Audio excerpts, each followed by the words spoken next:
Dear students, welcome to this new series of video presentation. In this first presentation, we are going to start the first chapter of 10th CBSE Chemical Reactions and Equation. This is the first part. Now, to understand chemistry or science as a whole, first we have to understand and define science. What is science? We have to understand. The word science is derived from the Latin word scientia, which means knowledge. Now, how we can define science? Science is a very broad term. It is associated with each and every activity which each human does, or the nature. Everything in nature, every natural phenomenon is associated with science. So we cannot alienate science, but somehow we have to define science. So a broad definition of science is: science refers to a systematic and organized body of knowledge accumulated by observation of nature and natural phenomena and verified by experimentation. So what is science? Science is basically knowledge. Which type of knowledge? It is a systematic and organized body of knowledge, right, which has been accumulated over a long period of time. How? By observation, by observing nature and natural phenomenon, and then verifying the observation, verifying the information by experimentation. So it is not any knowledge, it is verified knowledge. So everything which you study in science has been verified, and then only it has entered into the systematic body of knowledge, right? So we have to appreciate every word of science that we read or study. Now, science to study has been divided into three major branches: physical science, chemical science, and the life sciences. So the physical science is known as the physics, the chemical science is known as the chemistry, and the science which is associated with living organism is known as biology, right? So what is physics? Physics is the study of energy and forces. So you know that in the whole universe there are only two things: there is matter and there is energy. So the study of energy and forces is physics. Now what is chemistry then? Chemistry is the study of composition, structure and properties of nature, that is the chemistry. Now what is biology? Biology is the study of living organisms. So biology is basically the science of living organisms, right? So now as we are going to start the first chapter of chemistry, let us understand more about chemistry. Once again, chemistry is also further divided into three major branches: the physical chemistry, inorganic chemistry and the organic chemistry. Now what is physical chemistry? Physical chemistry is the branch of science which deals with the physical characteristics or the properties of molecules, right? What is inorganic chemistry? Inorganic chemistry studies the structure, properties and the reaction of all chemical elements and compounds except organic compounds. What are organic compounds? Organic compounds are those compounds which are carbon and its compound, which are found in living organisms. Now as organic compounds are much more in numbers compared to inorganic compound, there is a separate branch of chemistry to study organic compounds, and that is known as organic chemistry. So what is organic chemistry? Organic chemistry is the branch of chemistry for studying carbon and its compounds, especially hydrocarbons. What are hydrocarbons? Hydrogen and carbon, because hydrogen is the best we can say compatible element with carbon. It is the best friend of carbon, we can say. Now as I just told you earlier that in the whole universe there are only two things: there is either matter or energy. Now in the chemistry we are going to study about the composition, structure and properties of matter. So what is matter? In 9th class you have studied about matter, so just having a recap, right? So what is matter? Matter is anything that has some mass and occupies some space, that is matter. Now there are two major types of changes which take place in matter, right? Now the first type of change can be a physical change, or The second type of change can be a chemical change. So in majority of the changes which take place in matter, there can be the physical changes or chemical changes. There are third type of changes also are there, which are known as the nuclear changes, in which nuclear fusion and nuclear fission is there, but they are not very common and there are specific conditions which are needed. Now what are the common changes? Physical changes and or the chemical changes, which are very routine changes, which are very common changes, right? So let us once again, you have undergone, you have studied these physical and chemical changes in your earlier classes also. We are just doing a recap. So what are the characteristic features of physical changes? Physical changes, now in a physical change only physical properties change. What are the physical properties? Like the size, shape or the color or the state. Solid, liquid, solid to liquid, liquid to gas, gas on cooling once again to liquid, liquid on once again more cooling, freezes. So these types of changes are known as the physical changes. No new substance is formed. The chemical composition of the substance remains the same. What changes? Only the physical properties change. That means either the size, shape, color or state can change, right? Most of the physical changes are reversible and temporary. Now in this table there is a comparison of the physical changes with the chemical changes. Let us go through it. A physical change is a change of matter that occurs without changing the chemical composition. That means no new substance is formed. So water in the form of ice is once again H2O. Water in liquid form is H2O and water in water vapor once again is H2O. So there is no new substance. Chemically it is the same, only there is change in the physical state. Whereas in a chemical change is a change in which the chemical composition of matter changes and a new substance is formed, which is chemically different from the earlier substance, right? Now physical changes are usually reversible, whereas the chemical changes are usually irreversible and permanent. In a physical change, new products are not formed. Chemically they are the same, right? Only the shape, size or the color or the state changes. Now in a chemical change, new products are formed which have entirely different properties compared to the earlier substances. In a physical change, some changes occur when heating or cooling is done. So basically physical change, when changes in the physical states are there, so the energy changes, right? But chemically they are the same. In a chemical change, changes always involve absorption or release of energy. That means endothermic or exothermic. In physical changes, changes have no effect on the chemical bonds of molecules of a substance. That means there is no change in the chemical composition, whereas in a chemical change they have a direct effect on the chemical bonds of the molecules. There is rearrangement of atoms in a chemical reaction or a chemical change. So these are the common characteristics of physical and chemical changes. Now what are the common examples of physical changes? The examples of physical changes like melting of ice.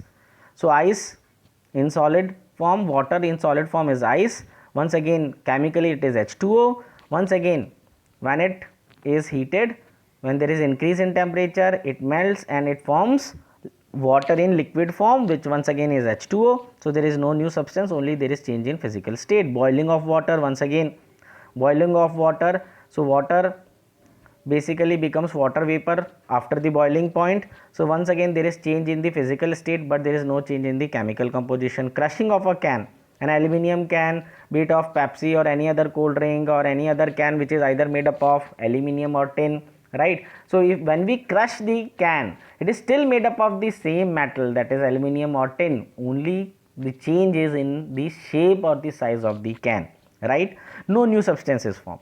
Breaking of glass, glass is SiO2, silica, but when the glass breaks, once again it is the same substance SiO2, right? But the shape or the size has just changed, right? Chemically there is no change.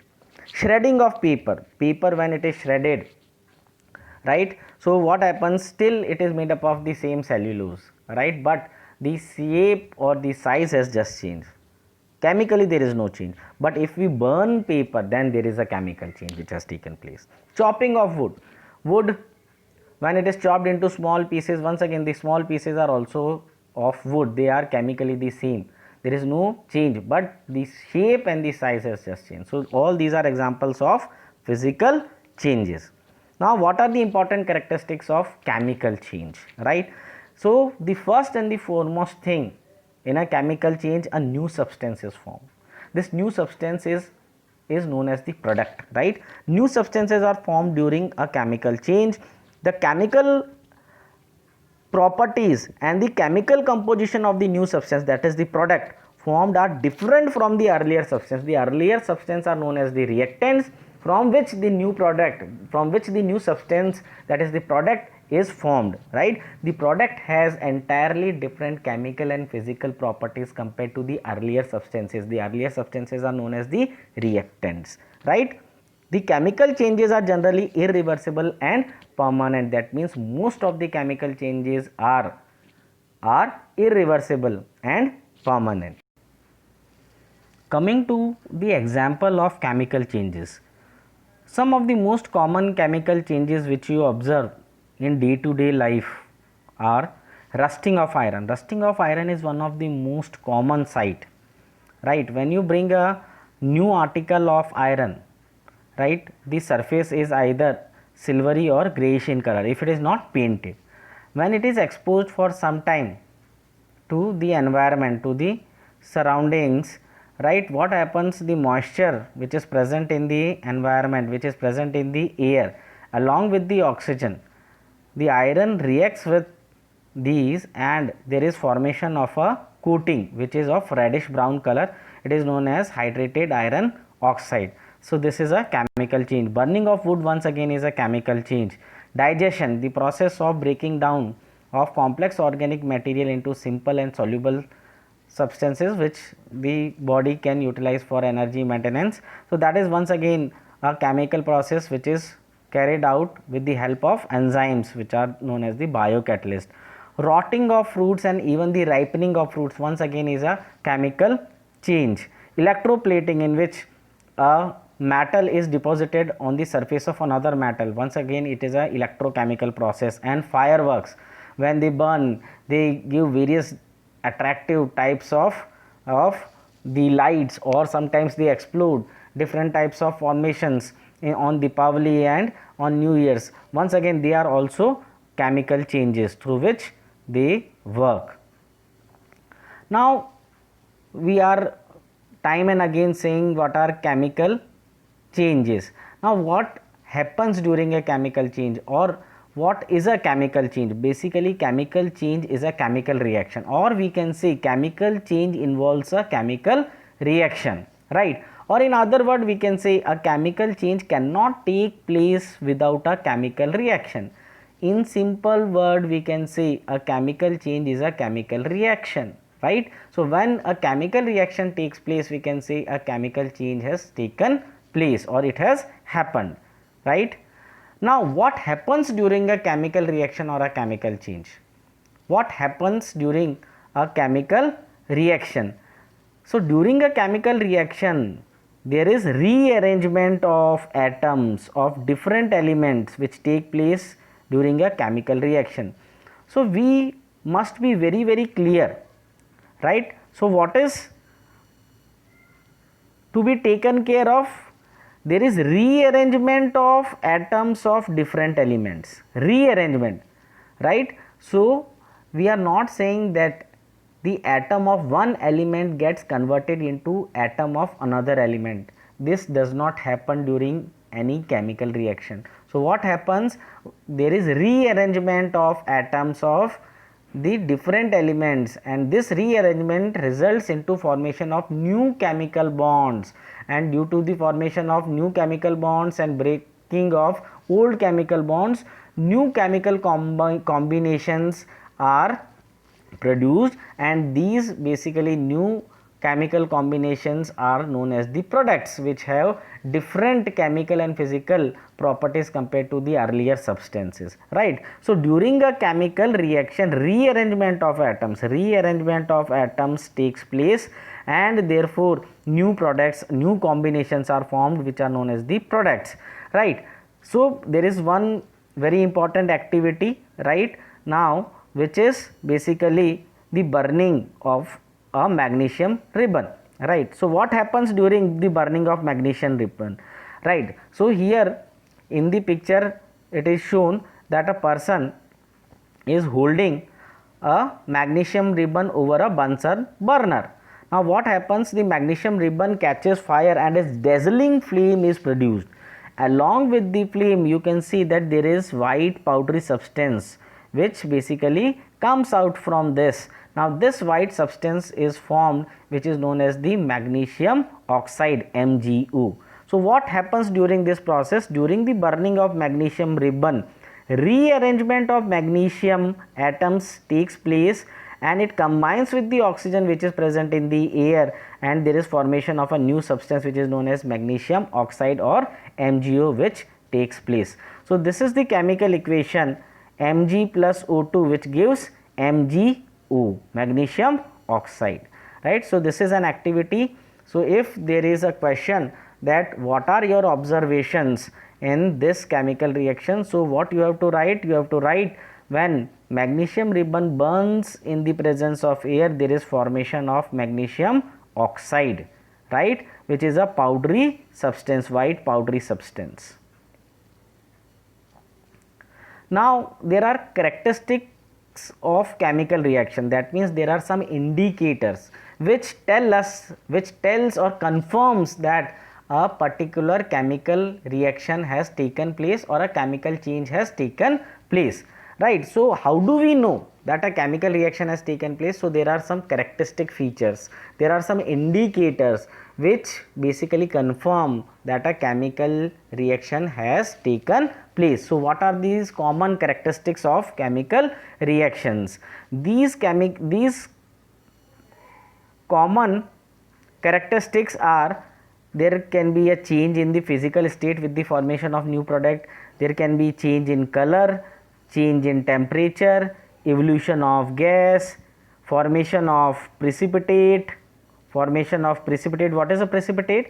Precipitate is an insoluble substance formed as a result of a chemical reaction, right? Or there can even be change in odor. Odor means smell. So these are some common characteristics of chemical reaction. That means these are basically the indicators. When these happen, we can say that a chemical reaction has taken place. So we will study them with example one by one. So the first is change in physical state with the formation of product. So this is the famous example: hydrogen gas combines with oxygen gas and there is formation of water. So hydrogen is in the form of gas, oxygen is gas, but water which is formed is in liquid state. So there is change in state, right? Similarly, NH3, that is ammonia, combines with HCl, hydrochloric gas, and forms NH4Cl, ammonium chloride, which is a solid. So these two are examples where there is change in the physical state with the formation of product. Similarly, the second characteristic is change in color. So with the formation of product there is change in color. So the famous example is rusting of iron once again. So iron combines with oxygen in the presence of moisture and forms iron, hydrated iron oxide, which is the rust, which is the coating on the surface of iron. It is the rust, and which is reddish brown. So change in color of iron from grey or silver to reddish brown, that is rusting of iron. Once again there is change in color and it indicates a chemical reaction. Similarly, copper carbonate, which is green colored, when it is heated it is converted into copper oxide, which is black colored. So once again there is change in color and it indicates a chemical reaction. Change in temperature. So when zinc granules are added to dilute sulfuric acid, there is formation of zinc sulfate, hydrogen gas is evolved, and there is increase in the temperature of reaction mixture. So there are two observations here.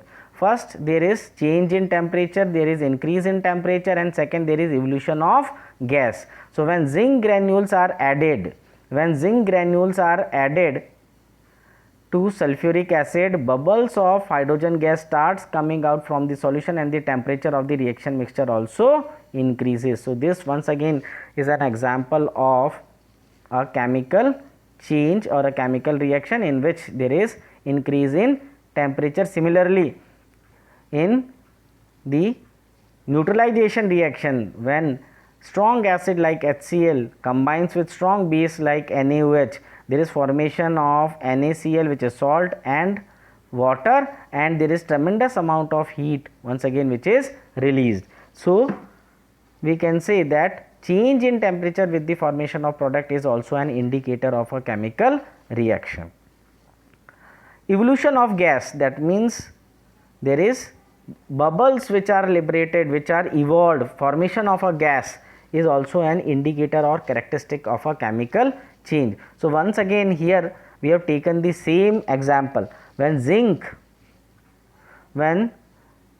granules are added, when zinc granules are added to dilute sulfuric acid, what happens? You can see that bubbles come out from this reaction mixture. Now when these bubbles, that is the bubbles of hydrogen gas, they travel through the delivery tube and they come up into the soap solution. As hydrogen gas is lighter than air, these bubbles rise up, and when a lighted candle is brought near, these bubbles which are filled up with hydrogen gas, they burst with a pop sound. So here once again there are two observations. First is evolution of gas, which is hydrogen, and second there is increase in temperature. Similarly, here we can say when calcium carbonate is heated, it decomposes into calcium oxide, which is solid, and carbon dioxide gas is evolved. So once again these two are examples of evolution of gas, once again which indicates a chemical reaction. Now formation of precipitate is also an indicator or characteristic of a chemical reaction. Now this example is very important from the point of view of boards also, and many times it comes also. Lead nitrate, aqueous solution, clear aqueous solution of lead nitrate, when it is mixed in clear aqueous solution of potassium iodide, there is formation of yellow precipitate of lead iodide. So what is the color of the precipitate? It is yellow precipitate of lead iodide, and there is formation along with the formation of clear solution of potassium nitrate. So there are two observations. First is change in color from colorless to yellow, and change in state from liquid, that is from the solution form, to a precipitate, that is solid form, right? So when lead nitrate, aqueous clear solution of lead nitrate is mixed with the solution, aqueous solution of potassium iodide, there is formation of yellow precipitate of lead iodide and a aqueous solution of potassium nitrate, right? So what are the two observations? The two observations are that a yellow precipitate of lead iodide is formed, right? So it is yellow precipitate. Now what is a precipitate? It is an insoluble substance which is formed as a result of a chemical reaction. Now it is insoluble substance, is insoluble in water, right? It can be soluble in any base or acid, but it is insoluble in water, right? And it can be separated with the help of a filter paper.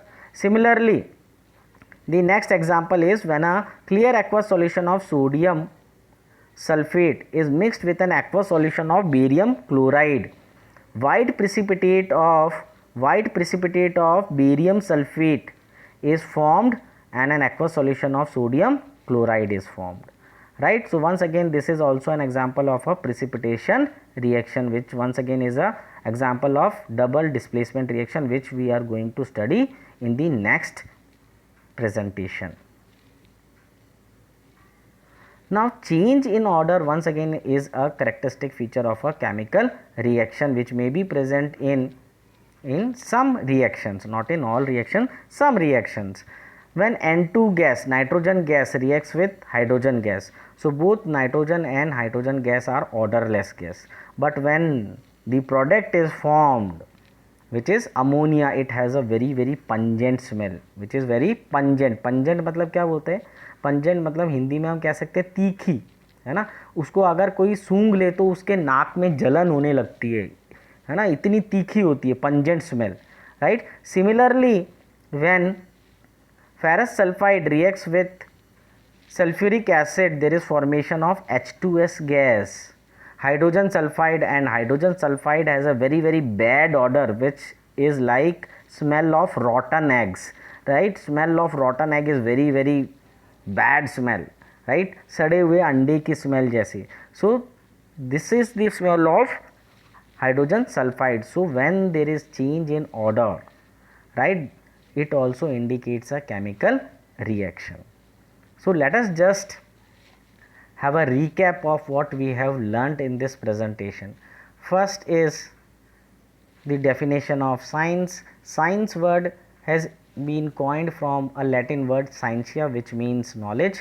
What is science? Science is a systematic body of knowledge accumulated through observation of nature and natural phenomenon and validated by experimentation, right? Now science has been divided into three major branches: physics, chemistry and bio. Physics is the physical science which deals with energy and forces.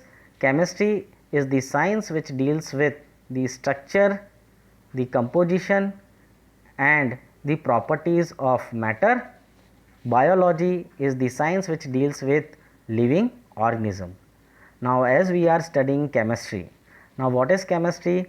Chemistry is this branch of science which deals with the study of the structure of matter, the composition and the properties of matter. Once again, it is further divided into physical chemistry, inorganic chemistry and organic chemistry.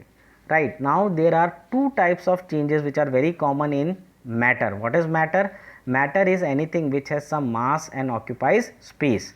Now what are these two types of changes which are very routine and take place in matter? They can either be physical change or chemical change. What is a physical change? Physical change is a change in which no new substance is formed and there is only change in the physical properties. It can either be shape, it can either be size, it can be physical state or color of the substance, but the chemical composition remains the same. Now the second type of change is known as the chemical change, in which new substances are formed and the new substance have different chemical composition and properties compared to the earlier substance. These changes are mostly irreversible and permanent. Now what happens during a chemical change? During a chemical change, chemical reaction takes place. And what happens during a chemical reaction?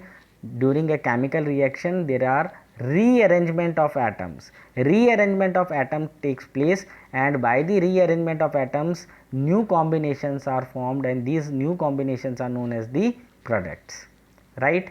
Now what are the indicators, what are the characteristic features which confirm that a chemical reaction has taken place? So we have studied them one by one. What are they?